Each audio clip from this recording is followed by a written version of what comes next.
que a matilha do Roda Viva defende a honra e o prestígio do movimento comunista, sem a mais mínima discussão, aliás, atacando seus inimigos a dentadas e habituando o público a dar por pressuposto, sem a mais mínima discussão, que ninguém pode ser anticomunista por motivo moralmente respeitável ou intelectualmente relevante.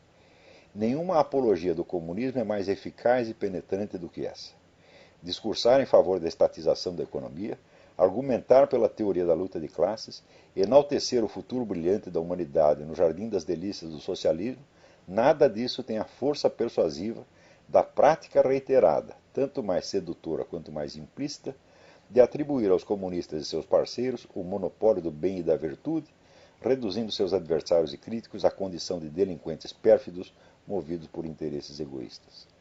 A propaganda comunista ostensiva colocaria o seu praticante na difícil contingência de ter de defender o indefensável, o genocídio, a tirania, o trabalho escravo, a miséria. Muito mais prático é contornar o assunto, evitar até mesmo a palavra comunismo, omitir cuidadosamente as comparações e, em vez disso, concentrar as baterias no trabalho do negativo. A demonização constante e sistemática dos inimigos, donde resulta, por irrefreável automatismo mental, a canonização dos amigos, reforçada aqui e ali por alguma louvação discreta e comedida o bastante para não dar impressão de sectarismo. Toda argumentação explícita em favor de alguma ideia ou partido desperta irresistivelmente o impulso da contestação. A devoção tácita e indireta, consagrada em hábito inconsciente, inibe e paralisa a discussão, dando ao objeto de culto aquele poder mágico, cuja conquista Antônio Gramsci considerava o objetivo supremo da propaganda comunista, a autoridade onipresente e invisível do imperativo categórico de um mandamento divino. Tal tem sido o objetivo estratégico e a única razão, repito, a única razão de ser da TV Cultura desde há muitos anos. E especialmente o de um programa cujo nome já é por si um dos emblemas consagrados da autobeatificação mitológica da esquerda como vítima santa e inocente da maldade direitista. Chamaria essa devoção fanática? O termo é inexato. O fanatismo supõe uma crença formal, positiva, declarada. Os homens do Roda Viva, como em geral os esquerdistas brasileiros, não necessitam de nada disso. O esquerdismo que os unifica, que lhes garante o esprit de corps, não consiste em nenhuma fé, em nenhuma doutrina, em nenhum projeto de sociedade explícito o bastante para poder ser discutido e eventualmente impugnado. Consiste unicamente no ódio ao inimigo. O inimigo que ao mesmo tempo não querem conhecer nem compreender, do qual só querem saber, com seletividade obstinada e fiel, o que podem dizer contra ele.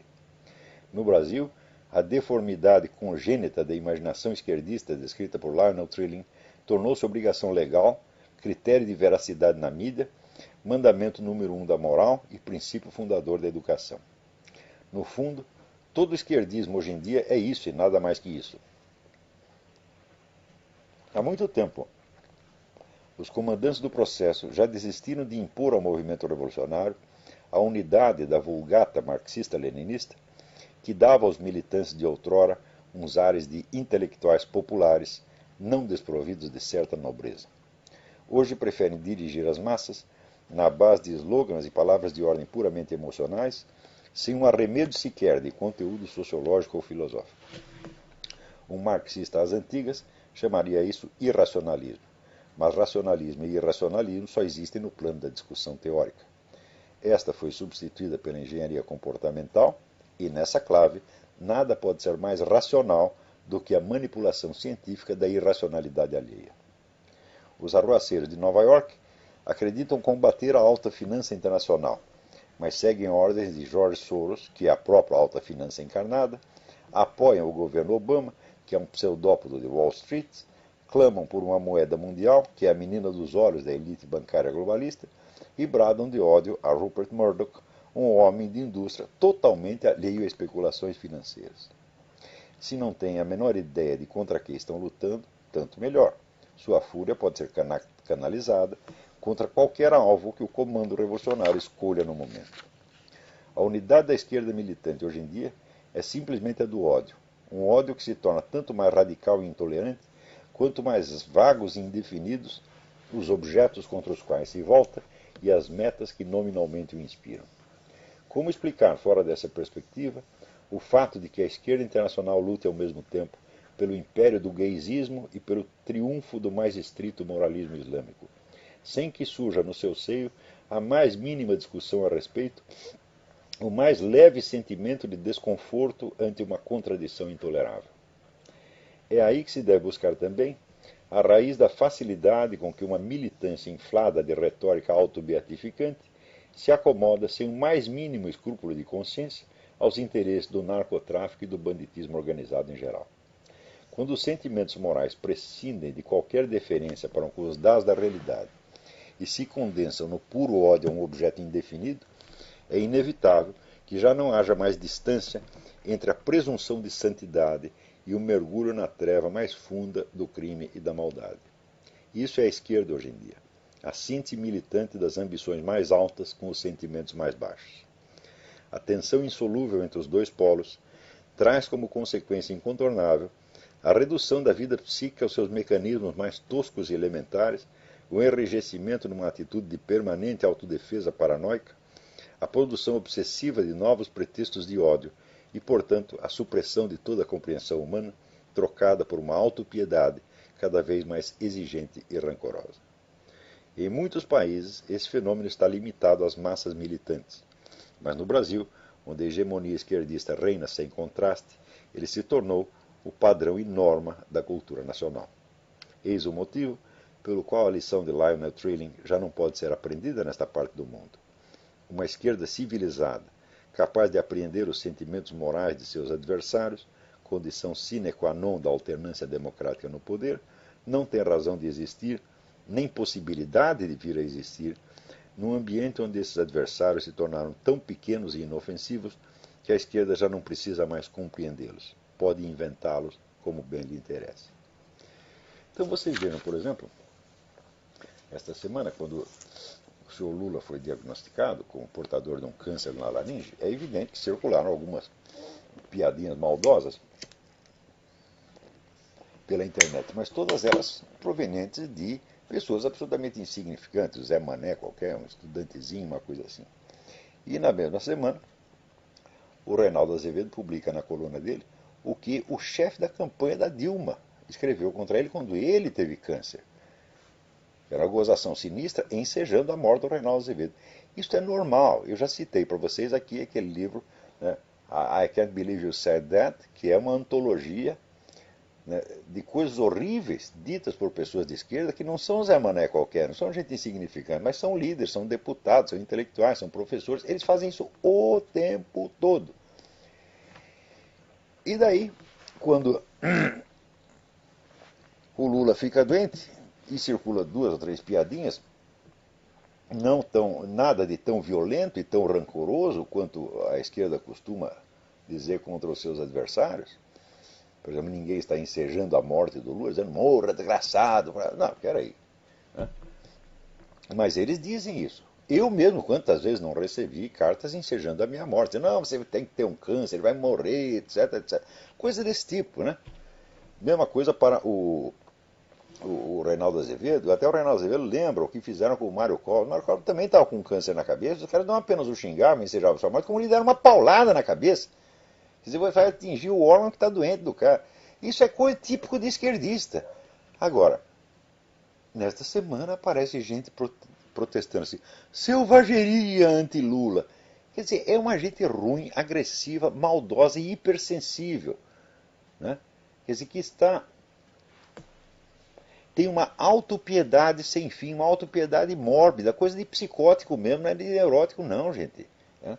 Então, ninguém tem mais dó de si mesmo do que o sujeito mau. Quanto mais mau é, mais tem dó de si mesmo. E até a esquerda inteira está infectada disso. Então, eu digo, olha, um esquerdista decente é uma coisa que hoje em dia é impossível existir. Não tem nenhum, são todos assim, é a mentalidade criminosa mesmo.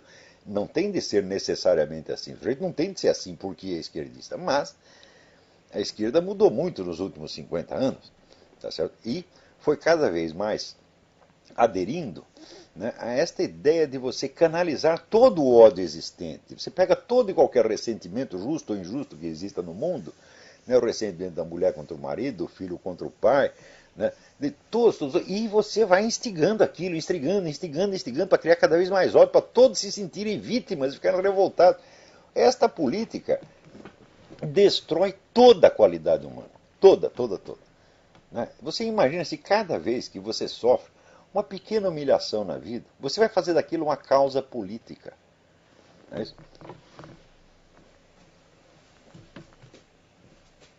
E é isso que é exatamente o que eles estão fazendo. Quer dizer, isto é uma exploração do que existe de pior no ser humano. Quer dizer, é a exploração do ressentimento injusto. Né?